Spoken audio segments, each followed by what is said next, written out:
Siap-siap bro, dunia ini lagi gila-gilanya dan bukan cuma di film-film Hollywood. Kalian lihat sendiri kan, di mana-mana ledakan, perpecahan, sampai perang terbuka di depan mata kita. Timur Tengah yang panasnya udah kayak neraka jahanam, sekarang Israel dan Iran makin gila saling serang drone dan rudal. Bikin harga minyak melonjak liar kayak kesetanan.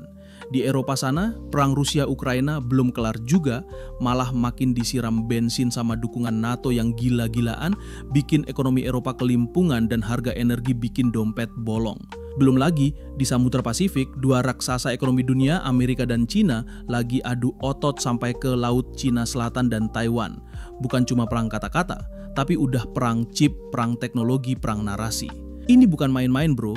Setiap gunjangan di sana, itu getarannya langsung sampai ke rumah kita, ke meja makan kita. Kalian lihat sendiri kan, di dompet kita harga-harga makin mencekik kayak dicekik setan, rupiah megap-megap nggak karuan di hadapan dolar Amerika, dan masa depan ekonomi terasa makin gelap, kayak lagi jalan di terowongan tanpa ujung. Di tengah neraka geopolitik yang bikin kita semua sesak napas ini, ada satu negara yang coba santai jaga jarak dan teriak netral di tengah badai. Siapa? Indonesia. Pertanyaan gue yang paling penting bro, kita ini lagi diam, netral, pinter, atau justru lagi ngumpet ketakutan sampai nggak bisa nafas?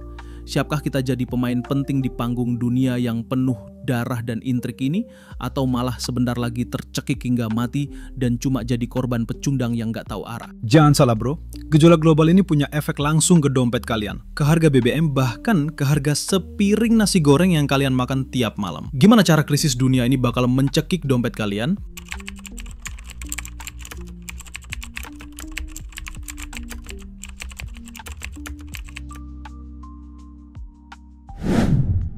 Oke bro, mari kita bedah satu persatu, kita kupas tuntas. Kenapa sih dunia ini makin chaos dan gak taruhan setelah pandemi COVID-19 menyerang?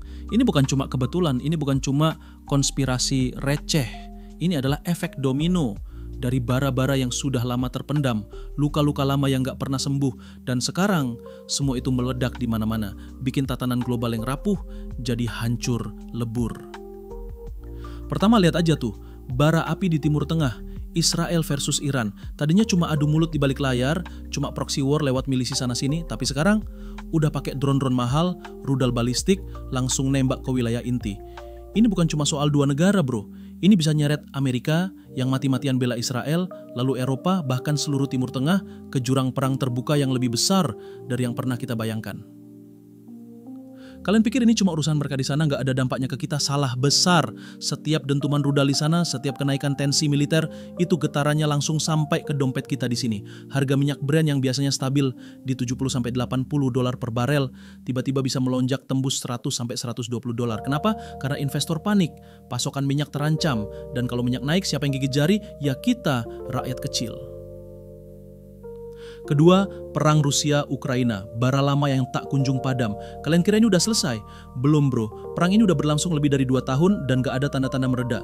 Dukungan militer dari NATO dan Amerika makin gila-gilaan, bikin Rusia makin murka. Efeknya, ekonomi Eropa kelimpungan gara-gara sanksi balasan Rusia yang bikin harga gas dan listrik melonjak, industri pada sesep.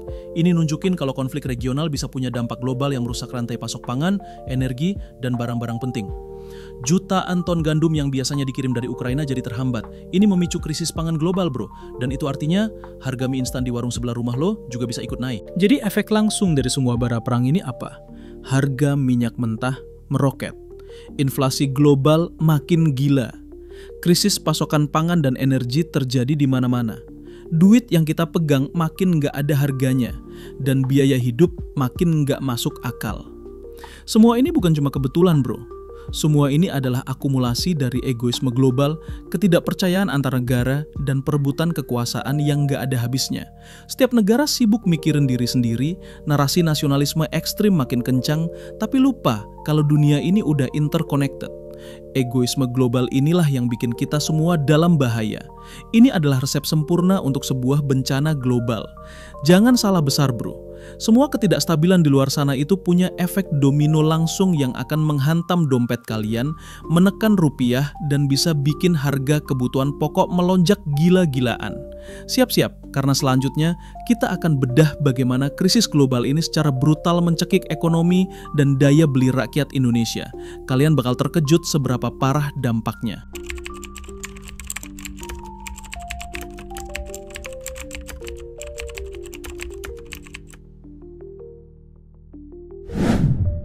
Oke, sekarang kita bicara yang lebih dekat ke perut kita, bro. Semua kekacauan di luar sana, apa dampaknya ke dompet dan kehidupan kita di Indonesia? Ini bukan cuma teori ekonomi yang cuma dibahas di kampus-kampus elit. Ini adalah realita pahit yang bakal menghantam kita semua. Dari Sabang sampai Merauke, dari kota besar sampai pelosok desa. Pertama, perhatikan baik-baik. Harga BBM roket, inflasi mengaum tak terkendali. Dunia butuh minyak dan sebagian besar minyak itu dari Timur Tengah. Kalau Timur Tengah panas membara kayak sekarang ini, harga minyak otomatis naik gila-gilaan, menembus level-level tertinggi yang bikin kepala pusing. Efeknya, harga BBM di Indonesia bakal ngikut naik. Kalau BBM naik, biaya transportasi naik, biaya produksi naik, dan ujung-ujungnya harga barang-barang lain, dari beras, minyak goreng, sampai telur ayam, semuanya ikut naik. Daya beli masyarakat langsung jeblok. Ini inflasi yang bikin rakyat jelata nangis darah karena uang yang mereka kumpulkan tiap hari jadi tak ada harganya. Coba cek deh, harga bahan pokok di pasar dekat rumah kalian sekarang. Apakah masih sama dengan bulan lalu? Pasti sudah naik kan? Ini bukan sihir bro, ini dampak langsung dari geopolitik neraka. Kedua, siap-siap. Utang luar negeri membengkak dan rupiah kejepit di bawah tekanan dolar. Dolar Amerika itu sekarang makin kuat kayak baja vibranium, sementara rupiah kita lemah, lunglai banget. Kenapa? Karena investor asing panik dengan ketidakpastian global, mereka langsung tarik duitnya dari negara-negara berkembang kayak kita, bawa lari ke aset yang lebih aman seperti dolar Amerika. Efeknya, utang luar negeri Indonesia yang sudah triliunan rupiah itu makin membengkak. Bayar cicilan utang kita ke luar negeri jadi berkali-kali lipat lebih mahal karena dolar yang kuat. Ujung-ujungnya, siapa yang nanggung beban pembayaran ini? Ya kita, rakyat, pajak kita, keringat kita, semua harus buat bayar utang. Daya beli makin menurun drastis dan kita makin miskin di negara sendiri, padahal sumber daya alam melimpah ruah. Ini lingkaran setan yang kalau nggak diatasi bisa bikin negara kita kolaps, bro. Ketiga, kita hadapi tekanan diplomatik yang mencekik. Kita harus menganut pihak siapa? Selain dampak ekonomi, ada tekanan politik yang gak kalah bahayanya bro. Amerika dan sekutunya di barat bilang jangan deket-deket Cina dan Rusia. Kalau enggak, kalian kena sanksi. Sementara Cina dan BRICS bilang, ayo gabung kekuatan baru ini, lawan hegemoni barat. Kita di tengah-tengah, mau ikut siapa? Posisi netral yang selama ini kita banggakan, apakah itu masih menguntungkan di dunia yang makin terpolarisasi ini? Atau justru bikin kita jadi bulan-bulanan dari kedua belah pihak? Jadi teman tapi tak setia di mata barat dan ragu-ragu di mata timur. Kita bisa nggak punya teman sejati saat krisis menghantam? Diplomasi kita ada di persimpangan jalan paling berbahaya bro. Salah langkah, kita bisa tergilas. Di tengah semua tekanan ini, Indonesia punya ambisi besar, jadi pemain kunci di panggung dunia. Kita nggak mau lagi jadi penonton, tapi siapkah kita bayar harganya? Berani punya musuh demi kedaulatan atau tetap main aman dan cuma jadi pecundang?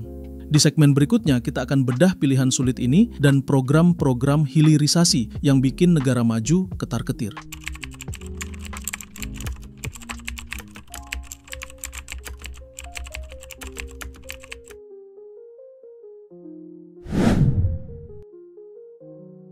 Sekarang kita bicara ambisi besar bro. Indonesia tuh punya cita-cita jadi kekuatan menengah dunia, middle power. Bukan cuma jadi penonton pasif yang cuma tepuk tangan atau diam aja saat dunia kebakaran. Kita ingin naik kelas, punya suara, punya kekuatan. Tapi siapkah kita bayar harganya? Siapkah kita menghadapi konsekuensi dari ambisi itu? Mari kita bedah BRICS, pintu emas menuju kekuatan baru, atau jebakan Batman yang mematikan. BRICS itu kan singkatan dari Brazil, Rusia, India, China, Afrika Selatan, dan sekarang banyak negara lain yang mau gabung, termasuk Indonesia. Mereka ini pengen bangun kekuatan ekonomi dan politik tandingan hegemoni Barat yang selama ini didominasi Amerika dan Eropa. Kalau Indonesia gabung, ini bisa jadi peluang besar buat kekuatan ekonomi baru, akses ke pasar yang lebih luas, dan terbebas dari tekanan dolar Amerika. Tapi di sisi lain, BRICS juga dipandang jelas sebagai aliansi anti-Barat. Kalau kita gabung, artinya kita siap punya musuh baru, siap ngadepin sanksi atau tekanan balasan yang super keras dari Amerika dan sekutunya yang selama ini jadi mitra dagang dan investor terbesar kita? Apakah kita sudah siap dengan risiko ekonomi dan diplomatik yang maha dahsyat ini? Atau kita cuma nekat tanpa perhitungan? Lalu ada program kebanggaan kita, hilirisasi. Kita lawan dunia, tapi siapkah menghadapi risiko perang ekonomi? Kita gak mau lagi cuma jadi tukang gali bahan mentah buat dikirim ke luar negeri dengan harga murah bro. Nikel, bauksit, timah semua mau kita olah di dalam negeri biar jadi produk bernilai tambah tinggi, biar kita dapat untung lebih gede. Ini kebijakan yang brilian. Tapi tahu apa? Negara maju yang selama ini seenaknya beli bahan mentah kita murah, mereka gak suka. Mereka maunya kita tetap jadi tukang kebun bahan mentah buat industri mereka. Makanya mereka menekan kita habis-habisan, pakai segala cara dari ancaman boikot, gugatan di WTO, sampai tekanan diplomatik. Nah pertanyaannya, kita sudah berani lawan dunia dengan kebijakan hilirisasi ini. Siapkah kita menghadapi konsekuensi terberatnya? Siapkah kalau mereka beneran boikot produk turunan kita atau mainkan harga komoditas kita di pasar global sampai kita rugi besar? Ini bukan cuma soal ekonomi bro, ini perang ekonomi yang harus kita menangkan, tapi risikonya sangat tinggi. Kita bicara ambisi besar, melawan dunia, punya musuh, tapi jujur aja, punya modal nggak sih kita buat jadi pemain kelas dunia itu? Atau jangan-jangan kita ini cuma middle confused, yang cuma bisa berhayal tanpa sadar kekurangan diri? Di segmen berikutnya, kita akan bedah kekuatan dan kelemahan Indonesia yang sebenarnya. Jangan sampai lo kaget.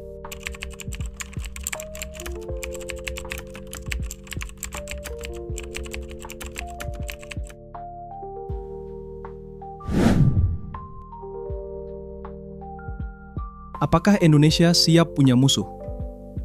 Siapkah kita berdiri tegak dan menantang status quo demi kedaulatan ekonomi kita? Atau kita harus tetap main aman, jadi pengekor, biar gak diganggu? Tapi kalau main aman terus, kapan kita bisa jadi negara maju? Kapan kita bisa lepas dari cengkeraman negara-negara adidaya? Kita punya ambisi jadi middle power, tapi realistis aja bro, jangan cuma mimpi di siang bolong. Kita harus lihat kelebihan dan kelemahan kita sendiri secara jujur, tanpa ditutup-tutupi. Jangan sampai ambisi kita lebih besar dari kemampuan kita. Pertama, mari kita bicara tentang kelebihan kita. Modal besar yang bikin iri negara lain. Kita punya sumber daya alam melimpah ruah yang bikin ngiler banyak negara adidaya. Mulai dari nikel yang jadi tulang punggung industri kendaraan listrik dunia, batu bara yang jadi energi utama, sampai sawit yang jadi komoditas pangan penting. Populasi kita besar, lebih dari 280 juta jiwa. Ini artinya pasar domestik kita raksasa, dan kita punya potensi tenaga kerja muda yang melimpah. Posisi geografis kita strategis banget bro. Kita ada di jalur perdagangan maritim paling sibuk di dunia, persis di antara Samudra Hindia dan Pasifik.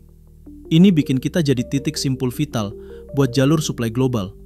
Dan yang paling penting, politik luar negeri kita yang bebas aktif itu dihormati banyak negara. Kita nggak condong ke blok barat atau timur, dan ini bikin kita bisa bergaul sama siapa aja tanpa jadi boneka.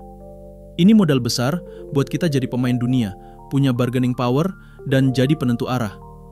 Tapi jangan lupa bro, kita juga punya kelemahan kita. Pekerjaan rumah besar yang bikin kita stuck. Pertama, riset dan teknologi kita masih lemah bro. Kita masih sering jadi konsumen teknologi dari luar, bukan produsen. Inovasi kita masih lambat, dan ketergantungan pada teknologi asing masih tinggi. Gimana mau jadi middle power kalau fondasi teknologinya rapuh? Kedua, kita masih terlalu bergantung sama ekspor bahan mentah, padahal pengennya hilirisasi. Ini paradoks, kita punya niat baik, tapi implementasinya masih megap-megap, dan tekanan dari negara-negara maju itu bikin kita sulit lepas dari jeratan ini. Kalau cuma jual bahan mentah, kita nggak akan pernah jadi negara kaya bro. Ketiga, dan ini yang paling krusial, potensi konflik dalam negeri. Isu-isu sensitif, kayak di Aceh, Papua, atau konflik horizontal lainnya, itu bara disekam, yang kalau nggak dijaga bisa meledak kapan aja. Kalau dalam negeri kita sendiri aja belum stabil, kalau rakyatnya masih terpecah belah, di mana kita mau bicara soal kekuatan di panggung dunia? Di mana kita mau dihormati kalau kita sendiri nggak solid?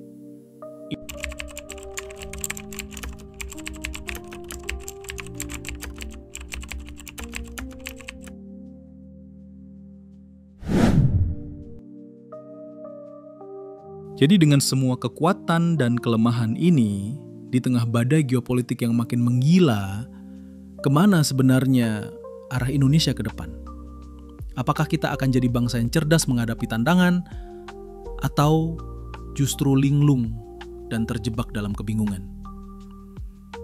Di segmen terakhir ini gue akan kasih rangkuman paling penting dan apa yang harus kita lakukan sebagai bangsa. Bro, dunia ini lagi mendidih. Ini bukan lagi cuma berita di TV, tapi sudah jadi realitas yang menghantam kita setiap hari. Penuh konflik yang gak ada ujungnya, ketidakpastian ekonomi yang bikin dompet sekarat, dan tarik-menarik kekuatan besar yang mau menyeret kita ke dalam perang reka. Indonesia di tengah semua badai ini berada di persimpangan jalan antara tekanan besar dan peluang emas yang bisa mengubah nasib bangsa. Kita punya potensi raksasa buat jadi pemain penting di panggung global. Kita punya modal alam dan manusia yang melimpah, tapi juga punya banyak banget kelemahan dan PR besar yang harus dibenahi secara serius, dari riset teknologi sampai stabilitas domestik. Ini bukan saatnya cuma diem bro, bukan juga saatnya cuma teriak-teriak dan jumawa tanpa isi. Ini saatnya kita jadi negara cerdas. Negara yang tahu betul siapa dirinya, apa kekuatannya, dan apa kelemahannya. Negara yang berani jujur pada diri sendiri dan berani mengambil langkah strategis. Jalan ke depan buat Indonesia itu cuma satu, dan ini harus jadi komitmen kita semua. Kerjasama cerdas dengan semua pihak, baik blok barat maupun timur, tanpa pernah tunduk dan tanpa harus jadi boneka siapapun. Kita ambil yang terbaik dari semua sisi, belajar dari pengalaman negara lain, dan tetap berpegang pada prinsip bebas aktif kita. Kita harus bisa bernegosiasi, beradaptasi, dan bermanuver di tengah arus badai geopolitik ini tanpa kehilangan identitas dan kedaulatan kita. Dan yang paling utama bro, jaga stabilitas dalam negeri mati-matian. Jangan biarkan isu-isu kecil, perbedaan politik atau bara konflik di daerah jadi api yang memecah belah kita. Jangan biarkan ego sektoral atau kepentingan pribadi menggerogoti potensi besar kita. Kalau dalam negeri kita kuat, bersatu dan stabil dengan masyarakat yang sejahtera dan pemerintah yang fokus, barulah kita bisa bicara lantang di hadapan dunia, barulah kita bisa jadi pemain yang disegani bukan cuma middle confused yang gak jelas arahnya. Ingat kata gue bro, di dunia yang berisik ini, yang penuh dengan teriakan perang dan ambisi kekuasaan, negara cerdas itu bukan yang teriak paling keras, tapi yang tahu kapan harus bicara dengan lantang, kapan harus netral dengan bermartabat, dan kapan harus bergerak strategis untuk kepentingan bangsanya sendiri. Sekarang giliran kalian mikir, apakah Indonesia sudah cukup cerdas untuk menghadapi badai ini, atau masih bingung dan linglung mencari arah? Apakah kalian siap menjadi bagian dari solusi atau hanya sekedar penonton pasif yang ikut tergilas arus? Gue tunggu semua komentar pedas dan cerdas kalian di kolom komentar. Sampai jumpa di video gue selanjutnya dan ingat, tetap kritis.